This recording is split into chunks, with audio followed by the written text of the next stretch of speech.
সন্তুষ্টি না হইয়া সকলের প্রতি আইন অনুযায়ী যথাবিহিত আচরণ করিব।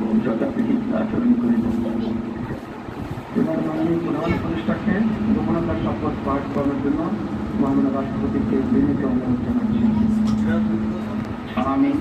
আমি সশস্ত্রচিত্তে শপথ গ্রহণ করিতেছি যে অন্তর্বর্তীকালীন সরকারের প্রধান উপদেষ্টা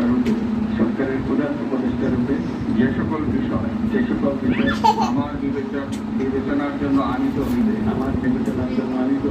বা যে সকল বিষয় আমি অবগত হইব তাহা প্রধান উপদেষ্টা রূপে যথাযথভাবে আমার কর্তব্য পালনের প্রয়োজন ব্যতীত